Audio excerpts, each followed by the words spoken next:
So personal excellence is a concept which one should initiate in his life. Like you can say, you should know your what are the weakness and strengths of an individual so that you can achieve your goal.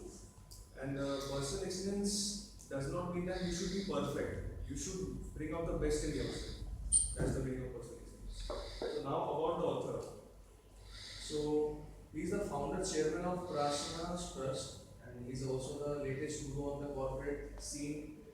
And his program on stress and creativity are being lapped up by executives from top-notch companies. He's a regular invite to various forums in India, like USA, UK, and Switzerland. And you can see he was also being invited as a dignitary on 5 different panels at the World Economic Forums in Davos, Switzerland, and United Nations World Millennium Summit of Spiritual Leaders. One of his books is the best sellers in the country, which is named Oh Mind Relax Peace. So this is about the author. Now comes my book. This is the author name Swami Sukhamani. This is Jaco Books. This is the ISBN number and the edition is of 2007. So these are the contents. It consists of introduction, then awareness, inner alchemy, detachment and inner awakening, commitment, the awakening of excellence, strength in flexibility and flexibility to strength, from prison to presence, and the changeless principle, and at last the absence of presence and presence of the absence. So first start with introduction. So the superficial way of reading this book is through intellectual understanding, the deeper way is by feeling the insights of the narration. This book is an offering of insights to create happiness in all walks of life. This is possible if one looks at life in a new way. This book helps you in finding your spiritual zones, like yourself in all walks of life, family, work, social, and in the process, one will be grateful to the ways of your mind. So, now let's start the first chapter, which is awareness, the inner enemy. So, let's make it easier. Just like a musician, he tries his sheer process to make the song harmonically beautiful music so that everybody wants to hear it. In Gita, it has been written that Rasovi Saha, which means extremely juicy. Your life should be extremely juicy, so that you should know what you are doing. You should presume the future. You should make harmony in your life. That's the meaning of Rasovi Saha. And one more thing, awareness is a conceptual, it's an experimental, whatever you say. Like everybody thinks that for someone God is experimental, for someone God is conceptual. So it depends on a different perspective of person. So for best understanding, I will like to say you a short story of the Arabian cause. So there was a person who was spreading knowledge about the religious spiritual zones, and his master, his guru was seeing him, and he was happy. He was quite happy with his job, and he told it, okay, as a token of your birthday, I would like to gift you a black Arabian horse, because the person was fond of horses. And one more thing, the horse is a spiritual horse because he was living with the master. So he told he only listens to the 2 words, that is, Oh God and Hallelujah. Oh God, if you say Oh God, then the horse will gallop. And if you say Hallelujah, then it will stop. So he told, okay, I will do it because he said, I know everything about the spiritual zone, so I will handle it. Then he started. He sat on the black Arabian horse. He told, Oh God, and the horse started galloping. Then he repeatedly told, Oh God, oh God, oh God, oh God. Then the speed was increasing. The horse was running in the lightning speed. And he was very excited. Then he went to a part of euphoria, where he found from the far he was seeing that a mountain cliff was coming forward, and he was not getting to what to do, how to stop the horse. He forgot the word. He tried to pull the rein, nothing was happening. Fortunately, he remembered the word Hallelujah. Then he told the word, the horse stopped instantly. Just 1 second difference was there, else he would be dead. And when the horse stopped, he looked upward and told, Oh God, thank you. And he died. So you should know the meaning of everything. So because Hallelujah means thank you. So that was the first chapter. Then comes detachment and inner awakening. So in Gita, Gita, Lord Krishna says to Arjuna that you should be detached so that you can do your duty, because in front of you everybody are your relatives and they are attached with you, so you should have to do your duty. So first comes I and mine. This I and mine word is everywhere. Like we like to say my son, my watch, my diary, my book, and so this my thing, it makes the people to get detached, means attached more. So I would like to say, there was a king. He was much attached with his wife, and due to which he was very much, means he was ill, because before the wife was died. So what he did, he called everyone from the town, and he told the persons who are attached to their wife should stand on my side, and the persons who are not attached to my side, they should go there. Everybody came to that side because no one been attached to their wife. But only one person was there who was attached to his wife, and he stood behind the king. And king was happy that there is one person who is like me. Then he told that, okay, I will give you a worth of 10 lakhs crown. 10 lakhs. Then he told, no sir, I don't need that money, because my wife told me one day that you should not go there where the crowd goes. That's why I'm standing. Then for detachment, one more example is you can take as a surgeon. If a surgeon will be attached to every patient, then how come he will do his job? His hand will be shaking.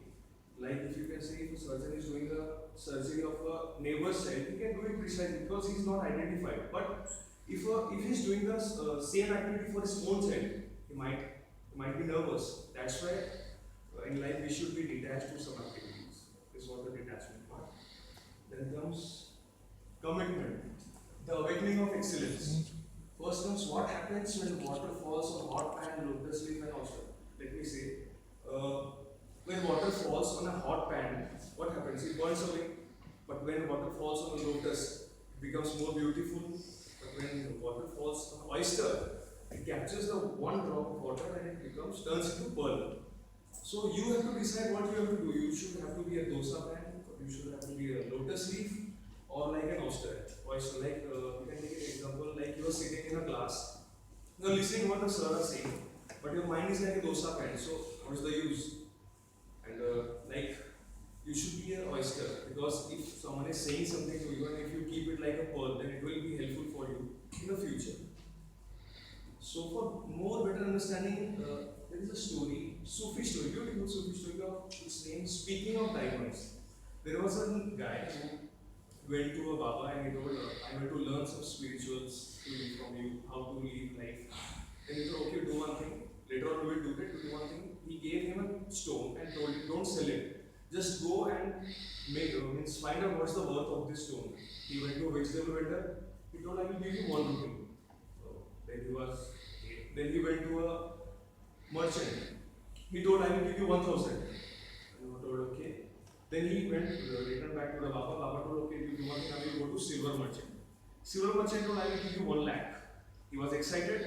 Then he went to diamond merchant. He told, I will give you 10 lakhs.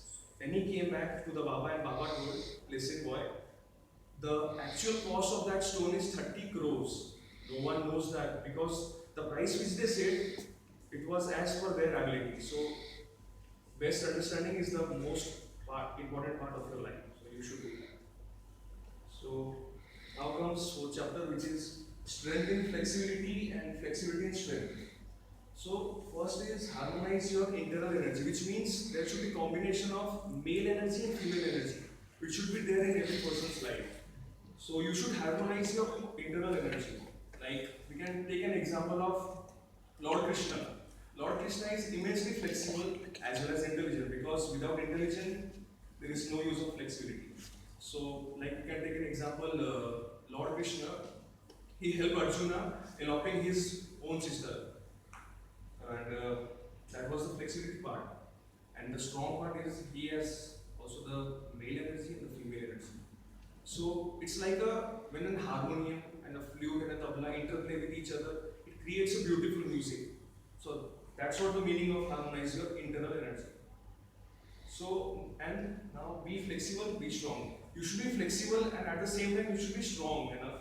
Like in war, if you are flexible, but If you are not strong, then there is no use of fighting a war. In Indian culture, it's a rule that you should be flexible and you should be strong. That's why you can see invariably the Babas of India are sitting on the bank of a river at every occasion. The best example is martial art. In martial art, you would be knowing people say, the master always says that you should be not like a tree, you should be like a bamboo tree, because when heavy waves come, then the tree will fall down, but not the bamboo. It will only bend. And it has the capacity to come back because it is flexible in nature and also strong, because when bamboo hits back, it comes with the immense energy. So these important principles should also be used in a warfare. That was strength and flexibility. Now comes from prison to presence. So it's a shloka. It's Ashtoma Sadgamaya Tamsoma Jyotirgamaya Mrityorma Amrutam Gamaya. It means lead me from the unreal to real, from darkness to light, and from death to immortality.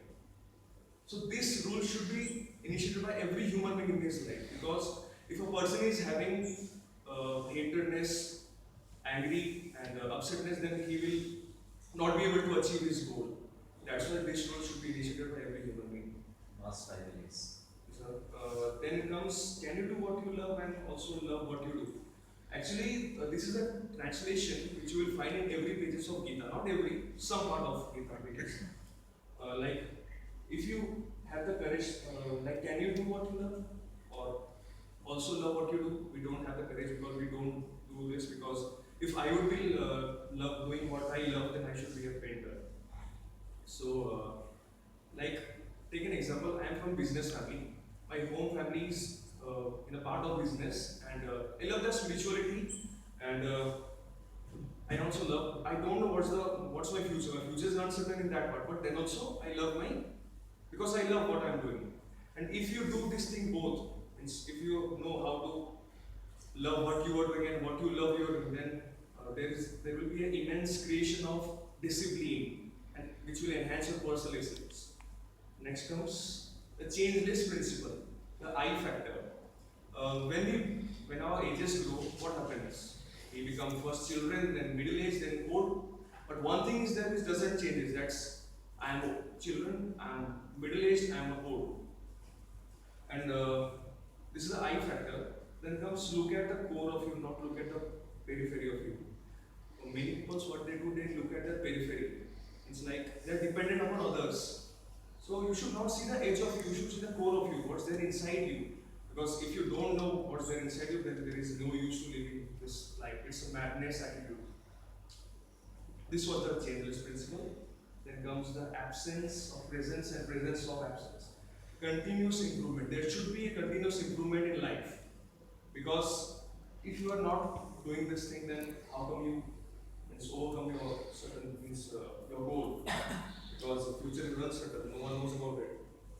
Then comes action should become a presence, and presence should become your absence. Nowadays, what happens when you are giving a speech? What happens? Audience says you are a good listener, you are a good speaker. Then you think, okay, so you are being controlled by other people. You are not. This is not your perspective. This is the audience perspective.